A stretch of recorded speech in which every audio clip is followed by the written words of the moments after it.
بھی ہے اور مسجد میں نمازیوں کو بڑھانا، نمازی بڑھاؤ تحریک بھی ہے۔ محترم اسلام بھائی، یعنی دعوت اسلامی مسجد بناتی بھی ہے، پھر اسے آباد کرنے، مسجدوں میں نمازی بڑھانے کے لیے بھی کوشش کرتی ہے۔ دعوت اسلامی 80 سے زائد شعبہ جات میں سنتوں کی خدمت پر مشغول ہے۔ انہی شعبہ جات میں ایک شعبہ خدام المساجد و مدارس ہے۔ اس شعبے کا کام ہی مسجد اور مدارس بنانا ہے۔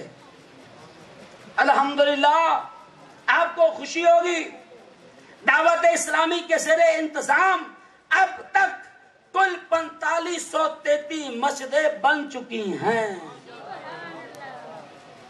مزید 931 مساجد کی جگہ خریدی جا چکی ہے، اور ایک مسجد بنانے کے لیے کم سے کم 18 سے 20 لاکھ خرچ آتا ہے۔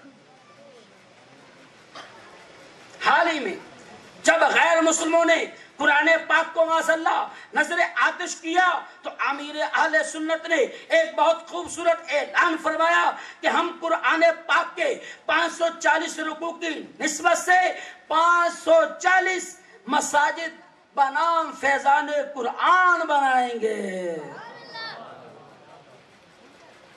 اور ساتھ ہی یہ بھی اعلان فرمایا فقط یہ نہیں کہا بنائیں گے، یہ نہیں کہا بنائیں گے فقط، سنیے آپ کا دل خوش ہوگا، فرمایا بلکہ ماہ رمضان المبارک سے پہلے ان میں نمازیں بھی شروع کرنی ہیں۔ سبحان اللہ، انشاءاللہ الکریم۔ الحمدللہ اب تک فیضان قرآن مسجد کے لیے 319 پلاٹ فائنل ہو چکے ہیں۔ کتنے بھائی؟ اچھا پتا کیا ہوتا ہے، جب ہم کہیں جاتے ہیں کبھی ملاقاتیں کرتے ہیں، لوگوں کو دعوت اسلامی کا تعارف کرواتے ہیں، دعوت اسلامی یہ کر رہی ہے، دعوت اسلامی یہ کر رہی ہے۔ اچھا ہم تعارف بھی نہیں سے کروا پاتے، پتا کیوں؟ نہ ہم نے مطالعہ کرنا ہے، اور نہ ہی ہم نے جب کوئی بات ہو سے غور سے سننا ہے۔ جب صحیح سنیں گے نہیں تو یاد کیسے ہوگا؟ جب توجہ سے بیٹھیں گے نہیں تو کیسے علم ہوگا کہ دعوت اسلامی کیا کر رہی ہے؟ آپ سوچیں اور غور کریں، 540 مساجد بنانا، پھر ایک مسجد پر 18 سے 20 لاکھ خرچہ ہونا، اور الحمدللہ ابھی میرے پیر صاحب نے، میرے امیر اہل سنت نے اعلان فرمایا تو 319 پلاٹ طے کر لیے۔ سوچے اور غور کریں، یہ عام کام نہیں ہے، اور فرمایا رمضان المبارک سے پہلے وہ ہم نے نمازیں بھی شروع کروانی۔ الحمدللہ رب العالمین، اور 6 جگہوں پر باقاعدہ نمازوں کا آغاز بھی ہو چکا ہے۔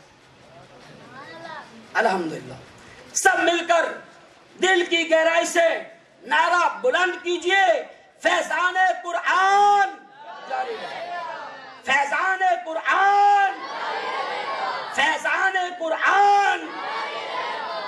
اللہ کرم ایسا کرے تجھ پہ جہاں میں، اے دعوت اسلامی تیری دھوم مچی ہو۔ اے عاشقان رسول، مسجد بنانا یا اس کی تعمیر میں حصہ لینا بڑی فضیلت کا کام ہے۔ اللہ پاک قرآن کریم میں فرماتا ہے، ترجمہ کنز العرفان، اللہ کی مسجدوں کو وہی آباد کرتے ہیں جو اللہ اور قیامت کے دن پر ایمان لاتے ہیں۔ حکیم الامت مفتی احمد یار خان نعیمی آپ رحمت اللہ تعالی علیہ اس آیات کے تحت فرماتے ہیں، معلوم ہوا مسجد بنانے، اسے آباد کرنے یا وہاں باجماعت نماز ادا کرنے کا شوق صحیح مومن ہونے کی علامت ہے۔ مسجد بنانا، وہاں اللہ کا ذکر کرنا، نماز پڑھنا، آپ کیا فرماتے ہیں؟ یہ صحیح مومن ہونے کی نشانی ہے۔ مومن کون ہوا؟ جو مسجد بنائے۔ مومن کون ہوا؟ جو مسجد کو آباد کرے۔ مومن کون ہوا؟ جو مسجد میں باجماعت نماز ادا کرے۔ میرے محترم اسلامی بھائی، ایسے لوگوں کا خاتمہ ایمان پر ہوگا جو جماعت کے ساتھ نماز پڑھیں، مسجد میں رہیں، اللہ کا ذکر کریں، سنیں اور غور سے سنیں کیا فرمایا، ایسے لوگوں کا خاتمہ ایمان پر ہوگا۔ اللہ پاک کے آخری نبی رسول ہاشمی صلی اللہ تعالی علیہ وسلم نے فرمایا جو اللہ پاک کے لیے مسجد بنائے گا اللہ پاک اس کے لیے جنت میں گھر بنائے گا۔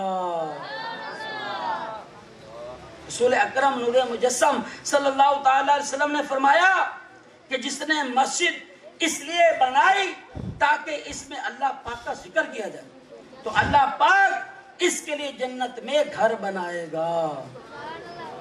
کاش ہمیں بھی مسجد بنانے کی توفیق مل جائے۔ اللہ پاک نے وسعت عطا فرمائی ہے تو پوری کی پوری مسجد بھی تعمیر کرنی چاہیے۔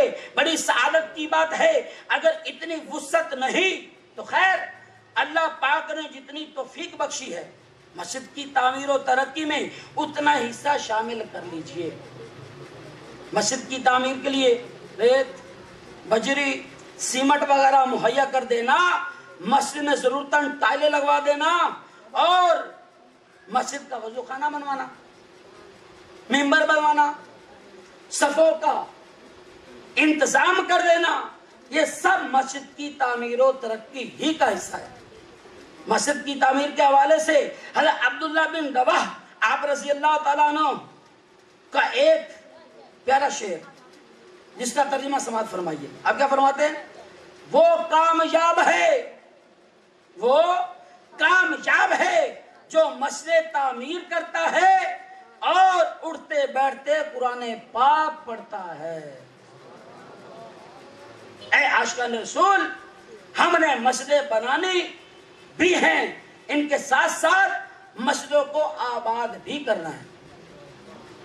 نمازوں میں نمازیوں کی تعداد بڑھانی، خود بھی مسجد میں دل لگانا ہے اور مدنی قافلوں کے ذریعے، درس و بیان کے ذریعے، مدرسۃ المدینہ برائے بالغان کے ذریعے، علاقہ دورہ اور نیکی کی دعوت کے ذریعے دوسروں کو مسجد کی طرف لانا بھی ہے۔ کون کون نیت کرتا ہے؟ کرتے ہیں نیت بھائی؟ ہم کوشش کریں گے تو بات بنے گی نا۔ کسی نے ہم پر کوشش کی، ذہن بنایا، ہمیں فیضان مدینہ لے کر گئے، ہمیں مدنی قافلوں کا مسافر بنایا، کسی کا ذہن بنا کر مسجد میں لا کر اعتکاف کروایا، کسی کا ذہن بنایا اسے مدرسۃ المدینہ میں داخل کروایا، کسی کا ذہن بنایا اسے جامعۃ المدینہ میں داخل کروایا اور پھر وہ عالم بن گئے۔ تو پیارے محترم اسلامی بھائیوں، یاد رکھیں اگر کوئی کوشش کرے، کسی کو لائے، نیکی کا کام کرے، اب کوئی ہمیں لانے والا ہے تو ہمارا بھی تو حق بنتا ہے نا کسی کو ہم بھی لائیں۔ کیا ہمارا حق نہیں بنتا؟ یا ہمارا حق تو بنتا، ہم تو پھنس گئے، کسی اور کو نہیں پھنسائیں گے۔ پیارے محترم اسلام بھائیوں، جب کوئی عالم دین بنتا ہے نا تو اس کی فضیلت، اس کے متعلق آپ سنیں گے نا تو آپ کا دل کرے گا اے کاش ہر گھر کے اندر ایک نہیں بلکہ 2 عالم ہونے چاہیے۔ آج مسجد بنانے کی جتنی ضرورت ہے اس سے کئی زیادہ مسجد آباد کرنے کی ضرورت ہے۔ غور فرمائیں، آج دنیا بھر میں مسلمان جن مسائل سے دو چار ہیں، مجموعی طور پر کفار غالب اور مسلمان مغلوب۔ ہمارا معاشرہ جن راہوں پر چل رہا ہے، جھوٹ، غیبت، چغلی، وعدہ خلافی، دھوکے بازی، بے ایمانی اور ناپ تول میں کمی، منافع خوری، لڑائی جھگڑے، پیارے محترم اسلامی بھائیوں،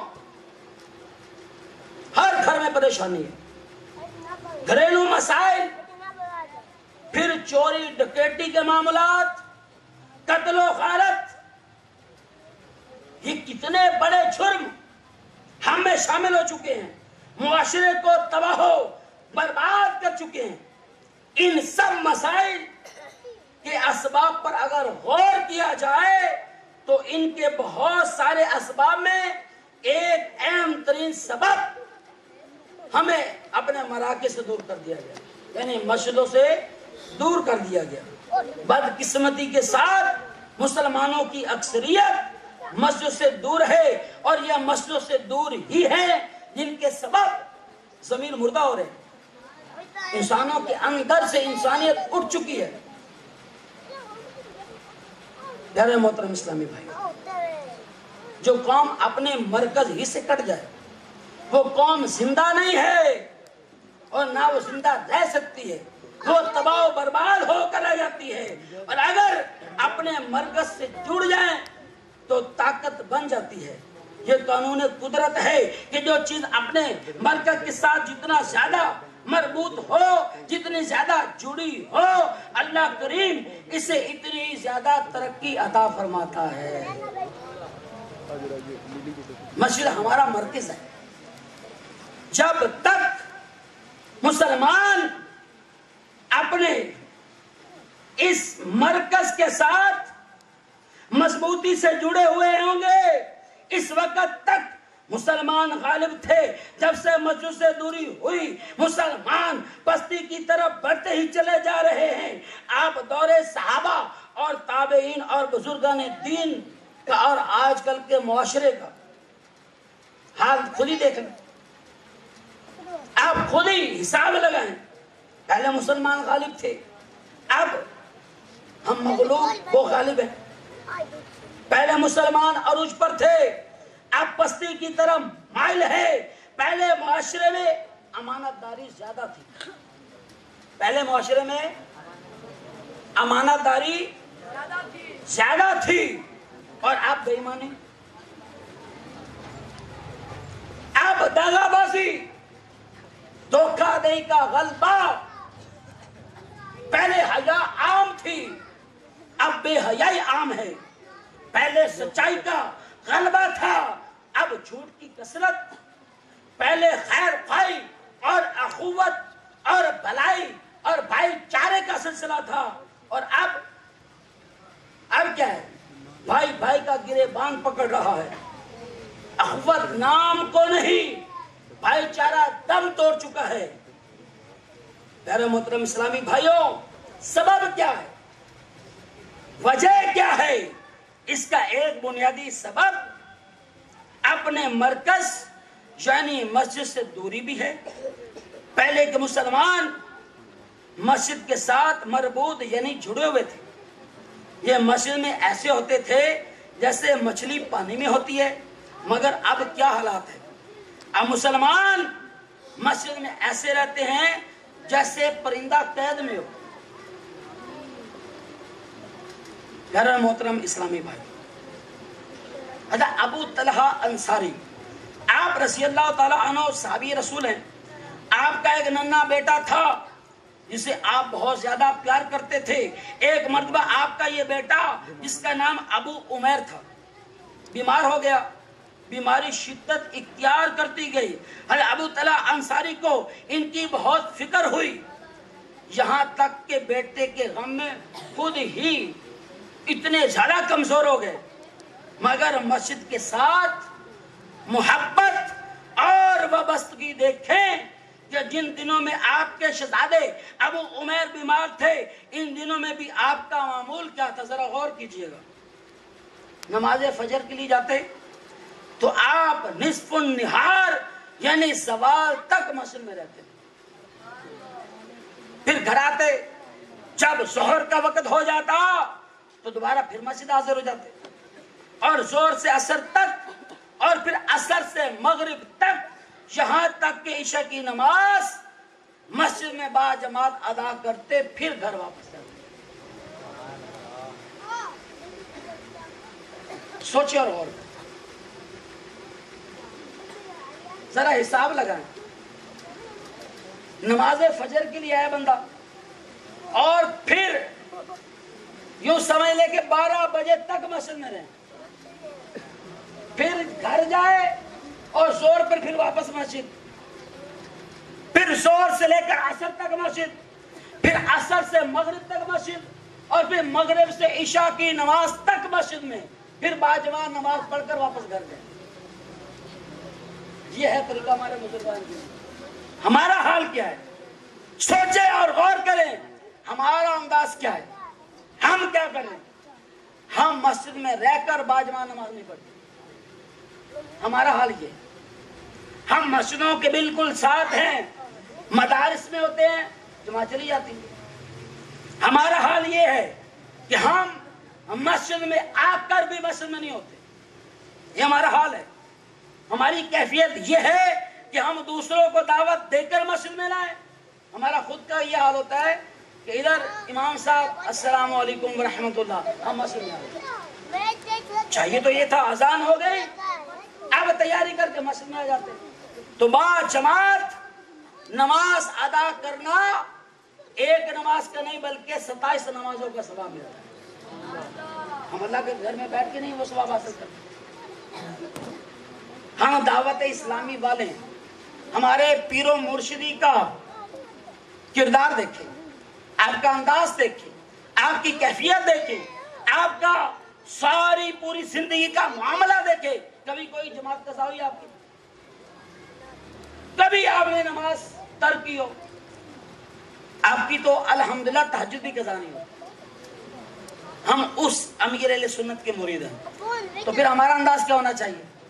نمازیں جاتی ہے تو جانے نہیں بیٹھے, بلکہ آج نیت کریں کہ انشاءاللہ امیر اہل سنت کی باجماعت نماز ادا کرنے کا صدقہ انشاءاللہ ہم بھی 5 نمازیں جماعت کے ساتھ پہلی صف میں ادا کریں گے انشاءاللہ. کرتے نہیں ہیں بھائی؟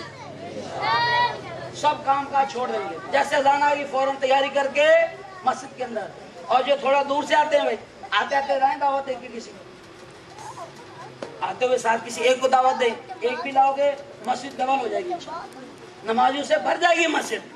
پہلے 2 صفیں ہوتی تھی, اب 4 ہو جائیں گی. تو نیت کرتے نا بھائی روزانہ دعوت دے کر انشاءاللہ نماز کے لیے دوسروں کو بھی ساتھ لائیں گے انشاءاللہ. مدنی قافلوں کے مسافر بھی بنیں گے بھائی. اب تو 2 سیزن چلے گئے ہمارے, 12, 13, 14 بھی گزر گئے. ایسا ہی ہے نا بھائی. تو ابھی آپ کے لیے ایک عام کام موجود ہے. وہ کام پتہ کون سا ہے؟ پچھلے جمعہ بھی اعلان ہو چکا ہے, اور آپ سب کے لیے خوشخبری ہے. وہ کیا ہے کہ الحمدللہ رکن شورا جو پوری دنیا کو چلانے میں الحمدللہ نگران شورا کے معاون ہے, جناب ابو البیان حضرت علامہ مولانا محمد اظہر عطاری صاحب انشاءاللہ جھنگ میں تشریف لا رہے ہیں. کافی کو پتا ہوگا, پتہ کب لا رہے ہیں تشریف؟ اگلی جمعرات یہاں پر اجتماع. اگلی جمعرات کہاں ہوگا؟ جنگ فیضان مدینہ میں. تو ہم اکیلے وہاں پہنچ جائیں گے. جائیں گے بنا اکیلے. میں نے وہ دیکھا الحمدللہ, یہ ہمارے گروپ کے اندر نا خوشخبریاں تھی, یہاں بھی گاڑی بک ہو گئی.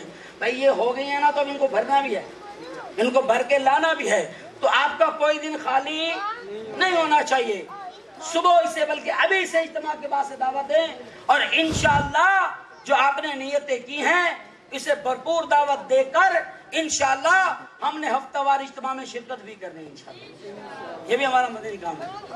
تو پیارے محترم اسلام بھائیوں, دعا کرتا ہوں اللہ تعالیٰ جو میں نے کہا سنا اس پر اللہ تعالیٰ مجھے اور آپ سب کو اللہ تعالیٰ عمل کرنے کی توفیق عطا فرمائے.